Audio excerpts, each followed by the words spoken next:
Hello guys, how are you all? Welcome back on study scholar, जो अपने commerce को बना दे बहुत ही आसान। आज हमने इस वीडियो में कंटिन्यू करना है गवर्नमेंट बजट चैप्टर। इस चैप्टर की 2 वीडियोस ऑलरेडी बन चुकी हैं। This is the last video. इस वीडियो में हमने लास्ट टॉपिक डिस्कस करना है and that is budget deficit and what are the various types of budget deficit. हमने इस टॉपिक को कंप्लीट करने के साथ साथ आज मैक्रो इकोनॉमिक्स का ये chapter as well as unit 4 भी कंप्लीट कर लेना है। So without wasting time let's move on to the topic. चलिए टॉपिक शुरू करते हैं। डेफिसिट को समझने से पहले सबसे पहले हमें ये समझना जरूरी है कि गवर्नमेंट बजट कितने टाइप का है। तो अगर हम बात करें टाइप्स की, तो गवर्नमेंट बजट को 2 पार्ट्स में डिवाइड किया गया है, balanced budget and unbalanced budget. कितने टाइप के बजट? 2 टाइप के, एक बैलेंस्ड और एक अनबैलेंस्ड। अब अगर हम बात करें बजट की, या बैलेंस क्या होगा या अनबैलेंस्ड कैसे होगा, तो जब भी हमने बजट की बात करनी है तो इसमें 2 चीजें हमने कंसीडर करनी है। हमने जब गवर्नमेंट बजट का मीनिंग पढ़ा था तो उसमें क्या था कि it is a financial statement of estimated expenditure and receipt. तो जब भी गवर्नमेंट बजट की बात आएगी तो हमें 2 कंपोनेंट लेने हैं, एक हमारा है expenditure, second one is receipt. इन दोनों चीजों को हम यूज करेंगे। जब हम बात करते हैं बैलेंस्ड बजट की, तो what is balanced budget? Balanced budget is that budget where expenditure is equal to receipt. मतलब यहाँ पर क्या है, जो हमारे एक्सपेंडिचर होंगे वो किसके इक्वल होंगे? रिसिप्ट के इक्वल होंगे। जब हमारा खर्चा हमारी इनकम के बराबर होता है तो उसे हम बैलेंस्ड बजट कहते हैं। क्लियर? अब अगर हम आते हैं अनबैलेंस्ड पे, तो अनबैलेंस्ड क्या है? तो सिमिलरली जब बैलेंस्ड में हम बात कर रहे हैं तो दोनों एक्सपेंडिचर और रिसिप्ट इक्वल है। जब हम बात करेंगे अनबैलेंस्ड की, तो हम कहेंगे कि हमारे जो एक्सपेंडिचर और रिसिप्ट इक्वल नहीं है। तो it is that budget where expenditure is not equal to receipt. Clear है? बैलेंस्ड बजट, अनबैलेंस्ड यहीं पे कंप्लीट हो जाता है। अनबैलेंस्ड बजट को फर्दर 2 पार्ट्स में डिवाइड किया गया है, surplus budget and deficit budget. ये सारे जो है ना टॉपिक, ये 1-1 मार्क्स में आएंगे। ठीक है, 1-1 मार्क्स के इसके मीनिंग आ सकते हैं, डेफिनेशन पूछी जा सकती है। चलिए, सरप्लस बजट क्या होता है? सरप्लस का मतलब होता है किसी चीज का ज्यादा होना। तो जब हम सरप्लस की बात करते हैं तो surplus budget is that budget in which receipts is greater then expenditure. मतलब मैं, आप एग्जांपल ले लो, मैं 10,000 कमा रही हूं और मेरा खर्चा सिर्फ 6,000 है। ठीक है, तो मेरी अगर मैं बात करूं, इनकम कितनी है मेरी? इनकम है मेरी 10,000 और मेरा एक्सपेंस कितने हैं या एक्सपेंडिचर कितना है, मेरा खर्चा वो है 6,000। तो इस केस में क्या हुआ, जो हमारा income receipt is greater then expenditure, ऐसे बजट को हम कहते हैं सरप्लस बजट। ओके, अब हम आते हैं डेफिसिट बजट पे। डेफिसिट बजट का मतलब होता है किसी चीज का कम होना। तो deficit budget is that budget where expenditure is greater than income, या आप ऐसे लिख सकते हो receipts is less than expenditure. हमारी इनकम कम है बट खर्चा ज्यादा है। एग्जांपल के तौर पे आमदनी 98, खर्चा रुपया। ठीक है, तो यहाँ पर क्या है, मेरी इनकम कितनी हुई? इनकम यहाँ पर मेरी 6,000, whereas मेरे जो एक्सपेंडिचर है वो कितने हैं? 10,000। तो वो 4,000 मैं कहाँ से लेके आऊंगी?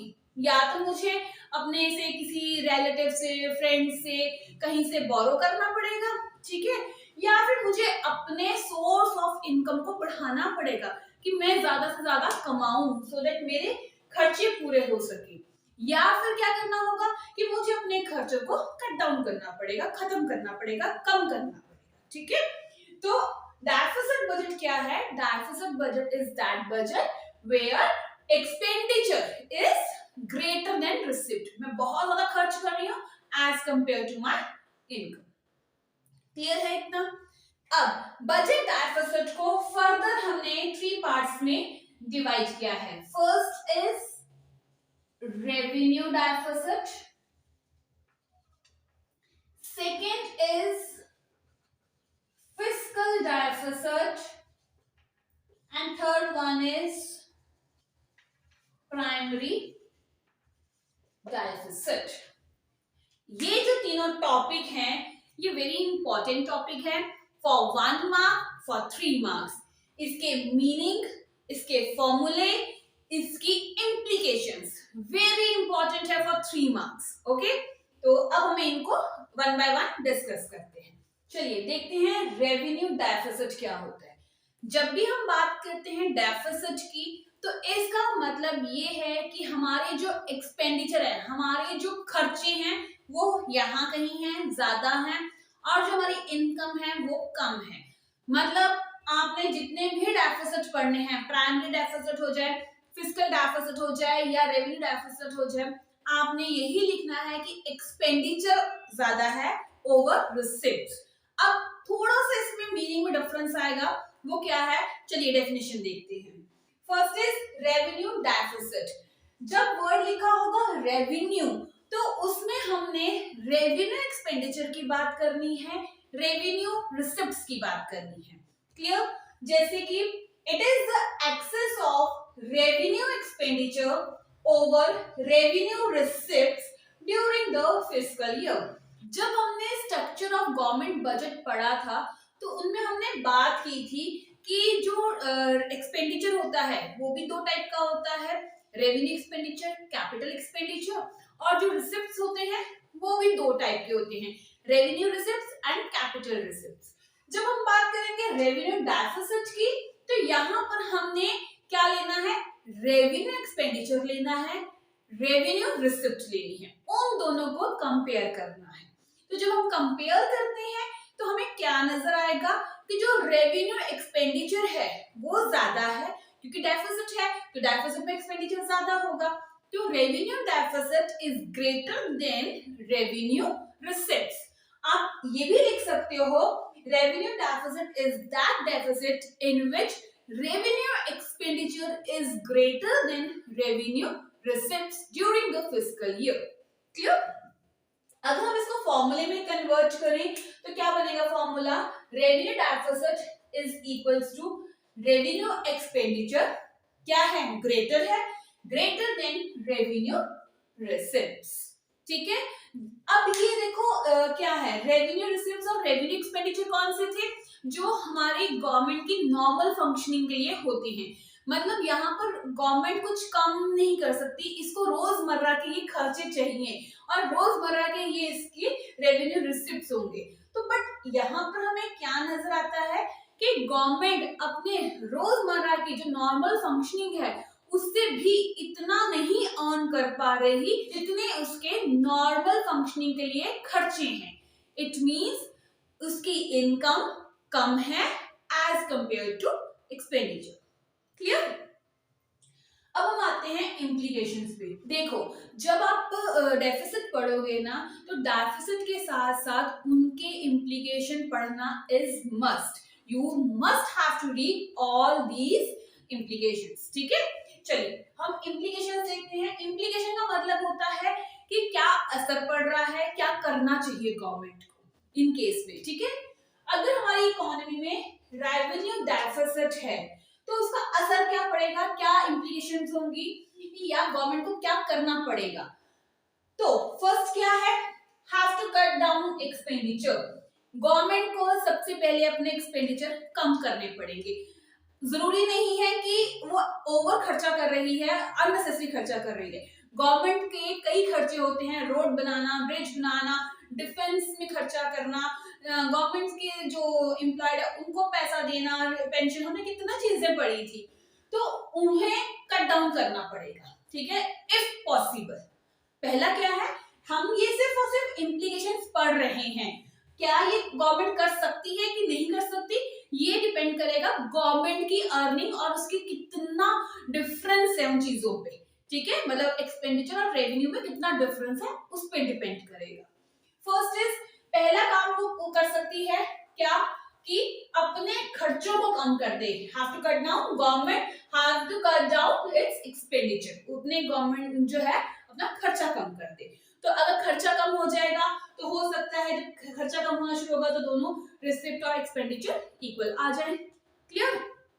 सेकेंड इज, अगर ये पॉसिबल नहीं है, ये नहीं कर सकती वो, देन क्या होगा, government have to raise borrowing. Government को बोरो करना पड़ेगा अपना एक्सपेंडिचर पूरा करने के लिए। अब जैसे अगर आपके पास पैसे नहीं होते तो हम क्या करते हैं, अपना खर्चा पूरा करने के लिए हम बोरो करते हैं मनी। सिमिलरली गवर्नमेंट के अगर खर्चे पूरे नहीं हो पा रहे हैं, गवर्नमेंट अपने खर्चों को कट डाउन नहीं कर सकती, तो गवर्नमेंट क्या करेगी, मनी को बोरो करेगी। जैसे ही गवर्नमेंट बोरो करेगी, बोरो करना मीन्स उधार लेना, कहीं से उधार लेती है पैसा, तो इससे क्या होगा, increases liability of the government. इसकी वजह से गवर्नमेंट की लायबिलिटीज इंक्रीज हो जाएगी। क्लियर? मतलब एक तरह से उसके ऊपर कर्जा आ चुका है, तो गवर्नमेंट को वापस भी करना पड़ेगा, तो इसका मतलब उसकी लायबिलिटीज इंक्रीज हो गई।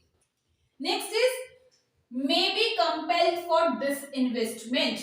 अगर गवर्नमेंट कट डाउन नहीं कर सकती अपने खर्चे, गवर्नमेंट बोरो नहीं करना चाहती, तो थर्ड ऑप्शन उसके पास क्या है कि वो क्या कर रहे हैं, may be compelled for disinvestment. For example से समझो, जैसे मेरे पास कुछ अभी ना मैंने पास्ट में बहुत सारी सेविंग कर रखी थी, मैंने कुछ प्लॉट्स वगैरह खरीद रखे थे। अब मेरे पास इतनी इनकम का सोर्स नहीं है कि मैं अपना खर्चा पूरा कर सकूं, तो मैं अपने खर्चे को पूरा करने के लिए क्या करूंगी कि एक प्लॉट बेच दूंगी कि जितना मेरे पास पैसा आए मैं अपना कोई बिजनेस शुरू कर पाऊं या अपने खर्चों को पूरा कर सकूं। सिमिलरली मैंने जैसे अपना प्लॉट बेचा, सिमिलरली गवर्नमेंट क्या करती है, may be compelled for disinvestment. मैं बेचना नहीं चाहती थी प्लॉट, बट मुझे मजबूर होना पड़ा, कंपेल्ड हुई मैं, क्यों, क्योंकि मेरी इनकम कम थी। सिमिलरली जब गवर्नमेंट की इनकम कम होती है तो गवर्नमेंट भी डिसइन्वेस्टमेंट के लिए मजबूर होती है। वो कोशिश कर सकती है, वो अपनी कुछ पब्लिक जो इंडस्ट्रीज हैं, जो पब्लिक प्रॉपर्टी है, पब्लिक प्रॉपर्टी का मतलब जो गवर्नमेंट के अंदर इंडस्ट्रीज आती हैं उनको डिसइन्वेस्टमेंट कर सकती है। 10 यूनिट काम कर रही है तो उसमें से 2 को पब्लिक प्राइवेट सेक्टर को बेच सकती है। 10 यूनिट्स अगर काम कर रही हैं उसमें से 3 को वो प्राइवेट सेक्टर को बेच सकती है, या गवर्नमेंट की जो सिक्योरिटीज हैं उनको वो बेच सकती है ओपन मार्केट में, या फिर गवर्नमेंट उन जो इंडस्ट्रीज है, 10 इंडस्ट्रीज जैसे काम कर रही है ना, तो उसमें से 3 को बंद कर सकती है, शट डाउन कर सकती है, और सिर्फ 7 को ही फंक्शनिंग के लिए यूज कर सकती है। तो इससे क्या होगा, 3 का जो पैसा होगा वो बच जाएगा और दूसरी जगह पे हम इन्वेस्ट कर सकते हैं। ठीक है, तो these are the implications of revenue deficit. कोई doubt? I don't think so doubt होगा, बट फिर भी मैं एक बार रिवाइज करवा देती हूँ। रेवेन्यू डेफिसिट में रेवेन्यू एक्सपेंडिचर ग्रेटर है revenue receipt. Clear?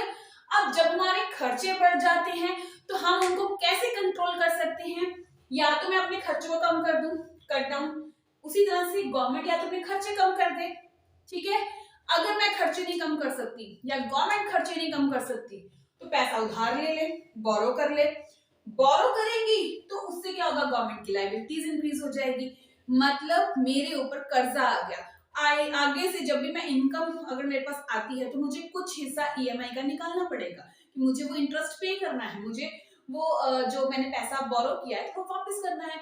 Similarly government के ऊपर भी लायबिलिटीज आ जाएंगी। या फिर may be compel for disinvestment, या गवर्नमेंट भी डिसइन्वेस्टमेंट के लिए कंपेल हो जाती है। क्लियर? चलिए अब हम आते हैं फिस्कल डेफिसिट में। फिस्कल डेफिसिट, फिस्कल का मतलब क्या था, फिस्कल ईयर हम जब पढ़ते हैं तो मतलब 1 अप्रैल से 31 मार्च तक। ठीक है, सिमिलरली जब हम फिस्कल डेफिसिट की बात करेंगे तो टोटल चीजों की बात करेंगे, पूरे साल में कितना डेफिसिट हुआ है। तो it is the excess of total expenditure over total receipt during the fiscal year. देखो जब रेवेन्यू था तो हम सिर्फ और सिर्फ रेवेन्यू एक्सपेंडिचर की बात कर रहे थे, रेवेन्यू रिसिप्ट की बात कर रहे थे, इसमें कैपिटल एक्सपेंडिचर, कैपिटल रिसिप्ट नहीं था। बट जब हम फिस्कल डेफिसिट की बात करते हैं तो उसमें टोटल एक्सपेंडिचर होता है, टोटल और रिसिप्ट्स होती हैं। एक कंडीशन जरूर याद रखना, एक्सेप्ट बोरोइंग। हम इसमें बोरोइंग नहीं इंक्लूड करते, बाकी जितनी चीजें होंगी वो सारी इसमें इंक्लूड होती है। ठीक है, तो एक साल के अंदर हमारा टोटल खर्चा कितना था, टोटल इनकम कितनी थी। जब हमारा खर्चा, टोटल खर्चा ज्यादा होता है टोटल इनकम से, तो उसे हम कहते हैं फिस्कल डेफिसिट। क्लियर? अब फिस्कल डेफिसिट का फॉर्मूला क्या हुआ, total expenditure is greater than total receipt, या मैं इसको ऐसे लिख सकती हूँ, fiscal deficit is equals to total expenditure means revenue expenditure plus capital expenditure greater than revenue receipt plus capital receipt. ठीक है, एक्सक्लूडिंग बोरोइंग। समझ आई? तो टोटल में तो दोनों आ गए, टोटल में भी दोनों आ गए। ओके, इसीलिए फिस्कल डेफिसिट में दोनों चीजें इंक्लूड होती हैं क्योंकि ये पूरा फाइनेंशियल ईयर को काउंट करता है। जैसे इसकी इम्प्लीकेशन थी, इसकी भी कुछ इम्प्लीकेशंस होती हैं, और इसकी implications for 3 marks very important है, इसकी और नेक्स्ट जो प्राइमरी डेफिसिट है उसकी। तो इसका मीनिंग आपको क्लियर होगा। फिस्कल डेफिसिट क्या है, total expenditure is greater than total receipt. ठीक है, अब हम पढ़ते हैं इसकी इम्प्लीकेशंस। इम्प्लीकेशन को पढ़ने से पहले हम देखते हैं source of finance for fiscal deficit. देखो, जब हमने पढ़ा कि फिस्कल डेफिसिट आ जाता है तो हमें क्या करना चाहिए, मतलब हमारे खर्चे ज्यादा हैं और हमारे रिसिप्ट्स कम हैं, तो उस केस में हमारी गवर्नमेंट क्या करती है, उसको फाइनेंस करने की कोशिश करती है, मतलब उसके फाइनेंस के सोर्सेस क्या हैं। ठीक है, तो फर्स्ट या तो वो अपने खर्चों को पूरा करने के लिए बोरोइंग करें, जैसे हमने रेवेन्यू डेफिसिट में किया था, तो बोरोइंग कर सकती है, या अगर वो बोरोइंग नहीं करना चाहती तो उसके बदले में वो डेफिसिट फाइनेंसिंग कर सकती है। Deficit financing is very important for 1 mark. What do you mean by deficit financing? Deficit financing का मतलब होता है printing of currency by RBI. अब ये देखो, डेफिसिट फाइनेंसिंग क्या है, या तो अपने घाटे को पूरा करने के लिए हम पैसा उधार ले सकते हैं। अगर हम उधार नहीं लेना चाहते तो हमारी गवर्नमेंट के पास सेकेंड ऑप्शन क्या होता है, डेफिसिट फाइनेंसिंग का। वो क्या करती है, आरबीआई के पास जाती है और उन्हें गोल्ड या जो है गोल्ड वगैरह प्रोवाइड करवा कर देकर उसके बदले में कहती है करेंसी नोट्स को इश्यू करो, मतलब नए नोट्स को मार्केट में लेके आओ। अब जब नए नोट गवर्नमेंट प्रिंट करती है उससे क्या होता है, हमारी इकोनॉमी में पैसा आ जाएगा, नए नोट आ रहे हैं। अब सपोज पहले से 2 नोट 10 रुपए के थे, अब अगर 4 आ गए तो पैसा आ गया ना इकोनॉमी में। एग्जाम्पल था, ठीक है ना, 2 नोट नहीं है अपनी कंट्री में, मैंने एग्जाम्पल दिया। सिमिलरली जैसे ही गवर्नमेंट अगर डेफिसिट फाइनेंसिंग का ऑप्शन चूज करती है और आरबीआई को कहती है करेंसी को प्रिंट करने के लिए, और आरबीआई प्रिंट करती है नोट, तो इससे क्या होता है, हमारी इकोनॉमी में मनी का फ्लो बढ़ जाता है, पैसा खूब आ जाता है। ठीक है, पर गवर्नमेंट क्या करती है, हमेशा चूज करती है बोरोइंग के ऑप्शन को। This is the best option, best in दोनों में से मैं बात कर रही हूं, अदरवाइज डेफिसिट होना is not a good thing for the economy. ठीक है, बट इन दोनों में से मैं बात करूं कि गवर्नमेंट को डेफिसिट फाइनेंसिंग पे जाना चाहिए या बोरोइंग पे जाना चाहिए, तो उसका आंसर होगा कि गवर्नमेंट को बोरोइंग कर लेनी चाहिए, डेफिसिट फाइनेंसिंग पर नहीं जाना चाहिए, क्योंकि इसके अपने इम्प्लीकेशंस है, इसके इफेक्ट बहुत हमारी इकोनॉमी पे नेगेटिव पड़ती हैं। कैसे, सिंपल से एक एग्जांपल देती हूँ। जैसे ही हमारी इकोनॉमी में डेफिसिट फाइनेंसिंग होती है, मतलब नए नोट छपते हैं और मार्केट में पैसा फ्लो होने लगता है, तो उससे क्या होगा, हमारी इकोनॉमी में बहुत पैसा आ गया। पैसा आने का मतलब क्या हुआ, मनी की सप्लाई बढ़ गई इकोनॉमी में।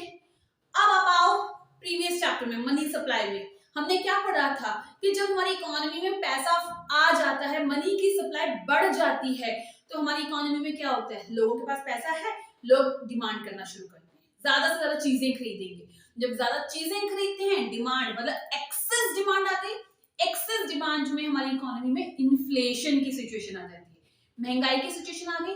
क्या महंगाई की सिचुएशन इकोनॉमी के लिए अच्छी है? नहीं है ना, तो इसीलिए हम कहते हैं डेफिसिट फाइनेंसिंग के ऑप्शन पे नहीं जाना चाहिए। सेकेंड रीजन क्या है कि गवर्नमेंट को डेफिसिट फाइनेंसिंग पे नहीं जाना चाहिए, क्योंकि जब हमारी इकोनॉमी में आरबीआई न्यू नोट प्रिंट करती है ना, तो उसका कुछ इम्पैक्ट फॉरेन एक्सचेंज रेट पर भी पड़ता है। हमारी जो करेंसी है वो डिवैल्यूएट या डिवैल्यूएशन हमारी करेंसी की हो सकती है, ठीक है ना। तो इसीलिए हम क्या करते हैं, डेफिसिट फाइनेंसिंग को चूज नहीं करते। क्लियर? चलिए, ये जो मैंने डिवैल्यूएशन डिवैल्यूएट होना करेंसी बताया था, ये हम नेक्स्ट यूनिट में जो फॉरेन एक्सचेंज रेट है उसमें डिटेल में पढ़ेंगे क्या है, ठीक है। फिलहाल के लिए इतना पढ़ो कि deficit financing is not a good option for the government as well as for the economy, ठीक है। चलिए, अभी हमने पढ़ा कि सोर्सेस क्या थे फिस्कल डेफिसिट के, या तो वो बोरो करेगी या डेफिसिट फाइनेंस करेगी। तो गवर्नमेंट मोस्ट प्रोबेबली बोरोइंग का ऑप्शन चूज करती है। अब जब उसने ये बोरोइंग का ऑप्शन चूज कर लिया, तो हमारी इकोनॉमी पे इसका इम्पैक्ट क्या पड़ेगा, या फिस्कल डेफिसिट का इम्पैक्ट क्या है हमारी इकोनॉमी पे, इम्प्लीकेशन। जब हम बात करते हैं इम्प्लीकेशंस की, तो फर्स्ट क्या है, first is debt trap. What is debt trap? आपने सुना होगा vicious circle of poverty. Vicious circle of poverty का मतलब क्या होता है कि हम गरीबी के चक्र में फंस चुके हैं। सिमिलरली डेट ट्रैप क्या है कि हम कर्जे के चक्र में फंस गए हैं। कर्जे के चक्र में फंसना कैसे होता है? देखो, जब गवर्नमेंट ने बोरो किया, ठीक है, गवर्नमेंट का कुछ पिछला अपना कुछ घाटा चल रहा था, एक्सपेंडिचर ज्यादा थे, तो गवर्नमेंट ने बोरो किया। अब जब बोरो किया उसने, तो वो उसको वापस भी करना पड़ेगा।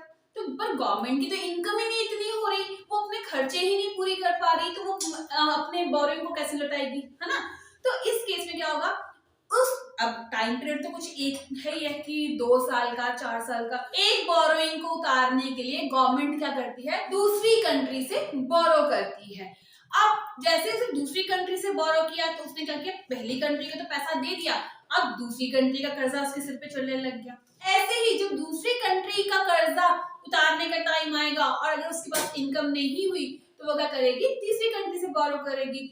इस तरह से गवर्नमेंट क्या करती है, एक डेट ट्रैप में, मतलब एक कर्जे के चक्र में फंस जाती है, ठीक है। Next is inflation. अब अगर गवर्नमेंट डेफिसिट फाइनेंसिंग का ऑप्शन उठाती है, मैंने आपको एक्सप्लेन किया ना कि मनी का फ्लो बढ़ जाएगा, मनी का फ्लो बढ़ने से लोग डिमांड बहुत ज्यादा करेंगे, डिमांड करने से क्या होगा, इन्फ्लेशन की सिचुएशन आ जाएगी। तो गवर्नमेंट हो सकता है अगर बोरोइंग का ऑप्शन उठाती है तो वो डेट ट्रैप में फंस जाएगी। अगर वो डेफिसिट फाइनेंसिंग का ऑप्शन उठाती है तो हमारी इकोनॉमी में क्या होगा, इन्फ्लेशन की सिचुएशन आ जाएगी, महंगाई की सिचुएशन आ जाएगी, and it is also not good for our economy. Next is crowding out effect. ये 1 मार्क्स में आ जाता है कि ये क्राउडिंग आउट इफेक्ट का मतलब क्या है। क्राउडिंग आउट इफेक्ट का मतलब होता है, क्राउड मीन्स भीड़ भाड़, ठीक है। तो अब इसको डेफिसिट से रिलेट करना सीखो।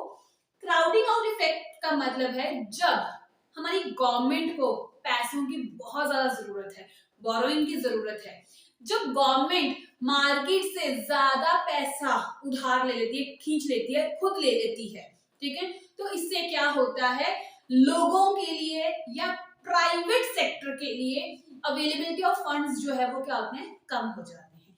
लोगों के लिए क्या हुआ, जो फंड्स है अब कम हो गए, क्योंकि मैक्सिमम पैसा तो गवर्नमेंट ने ले लिया अपनी जरूरतों को पूरा करने के लिए। तो जो बाकी लोग थे या प्राइवेट सेक्टर था, उनकी जरूरतें कैसे पूरी होंगी, उनके लिए तो पैसा कम रह गया ना। तो इस इफेक्ट को कहते हैं क्राउडिंग आउट इफेक्ट। मतलब जब गवर्नमेंट मार्केट से ज्यादा पैसा खुद ले लेती है और अदर सेक्टर्स के लिए फंड्स की शॉर्टेज हो जाती है, that effect is known as crowding out effect, ठीक है।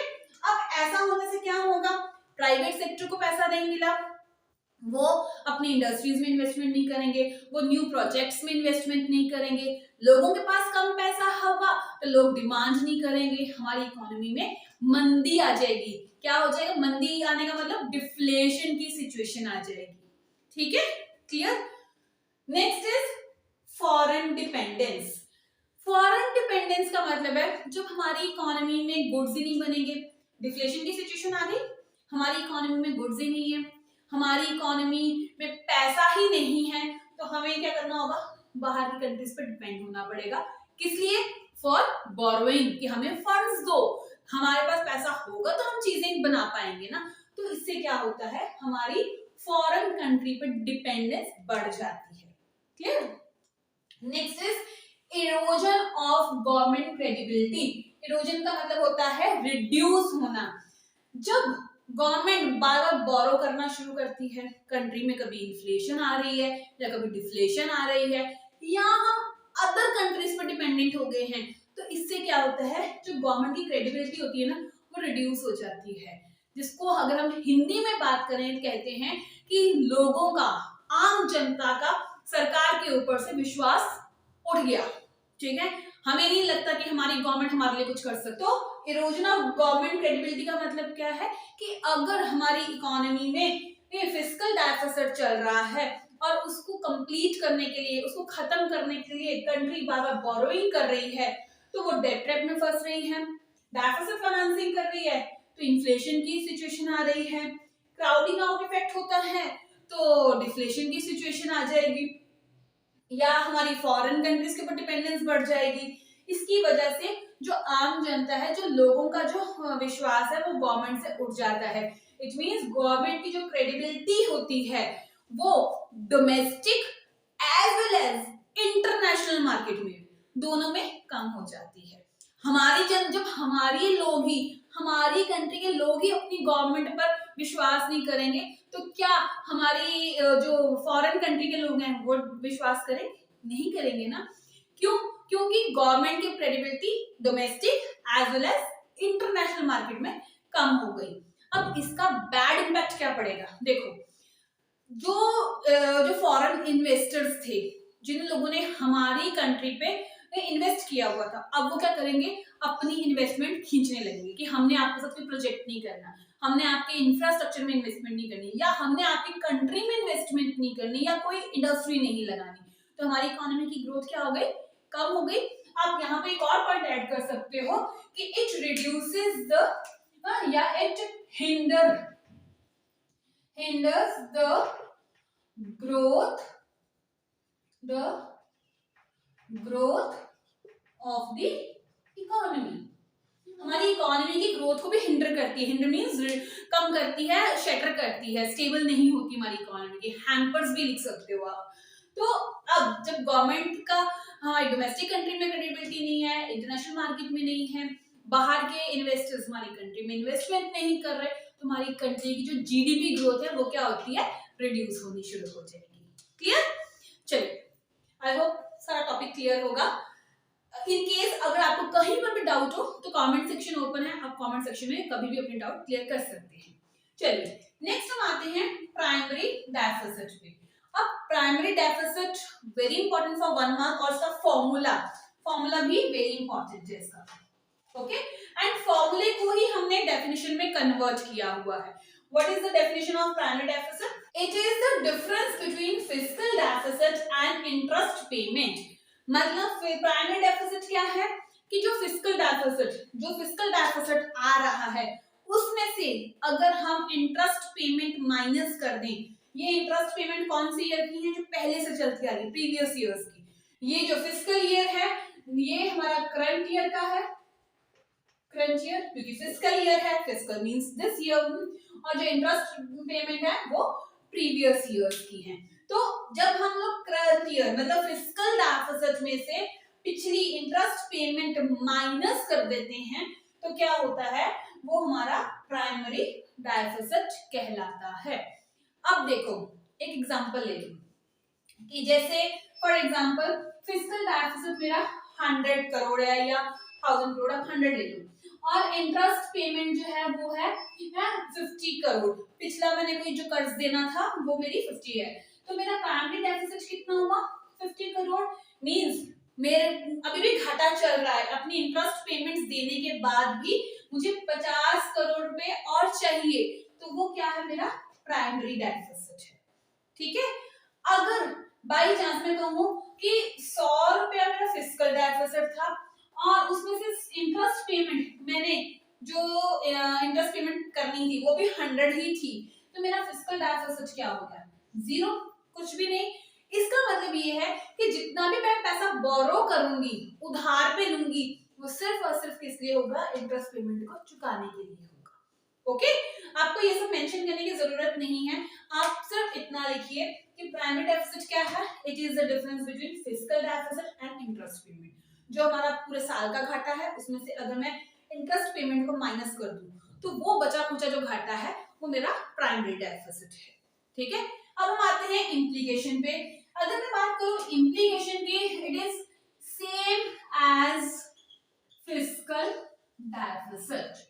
ठीक है, जो हमने ये वाले इसमें इम्प्लीकेशंस पढ़े, same to same primary deficit के भी यही इम्प्लीकेशंस हैं कि जो हमारे को प्रॉब्लम्स यहाँ फेस होती है वही हमें यहाँ फेस होंगी, क्योंकि हमने तो उधार उतारना है, बोरो किया है, तो जब बोरोइंग वाला केस चल रहा है या डेफिसिट फाइनेंसिंग का केस चल रहा है तो ये इम्पैक्ट तो सेम ही आएंगे।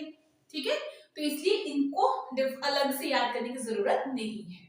चलिए, ये था हमारा आज का टॉपिक। आई होप आपको सारा टॉपिक क्लियर होगा, इजीली समझ आ गया होगा, कोई डाउट की कोई गुंजाइश नहीं होगी। फिर भी अगर आपको कोई डाउट रहता है आप कमेंट सेक्शन में पूछ सकते हैं, और इस चैप्टर के सारे नोट्स आपको मेरे टेलीग्राम चैनल पर अवेलेबल करवा दिए जाएंगे। अपने वैल्यूएबल फीडबैक देना बिल्कुल मत भूलिएगा, मुझे आपके फीडबैक का इंतजार रहता है। और अगर आपको ये वीडियो अच्छी लगी हो, पसंद आई हो, तो लाइक, शेयर और सब्सक्राइब करना मत भूलिएगा। सब्सक्राइब करने का आपको ये फायदा होगा कि आपको ऐसी की सारी important videos time to time मिलती रहेंगी और आपसे कोई भी टॉपिक और कोई भी वीडियो स्किप नहीं होगी। Thank you for watching.